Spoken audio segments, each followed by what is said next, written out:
In one of the most intense aerial assaults of the ongoing conflict, Russia launched over 400 drones and 40 missiles across Ukraine overnight, resulting in significant casualties and widespread damage.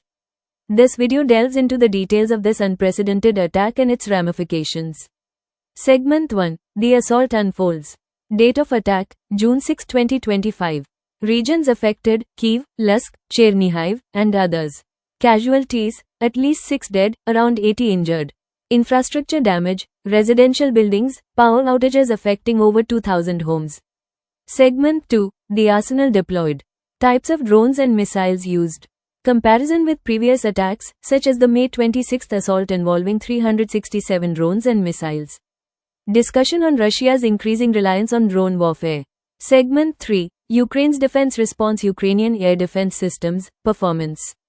Number of drones and missiles intercepted. Challenges faced by Ukrainian forces in countering such large-scale attacks. Segment 4. International reactions.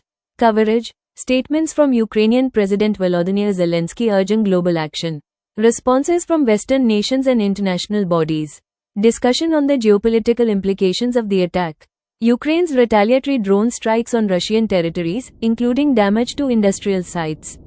Analysis of Operation Spider's Web, targeting Russian airbases. Impact on Russian military capabilities. Segment 5. Broader implications. The evolving nature of modern warfare with the use of drones and precision strikes. Potential shifts in military strategies for both Russia and Ukraine. Long-term implications for global security and warfare tactics. Segment 7. Expert opinions. Military analysts discussing the effectiveness of the attack. Defense strategists on future conflict scenarios. Conclusion or call to action. Recap of the attack's key points. Emphasis on the need for continued global attention and support for Ukraine. Call to action, stay informed, support humanitarian efforts, and advocate for peace. Subscribe for more in-depth analyses on global events.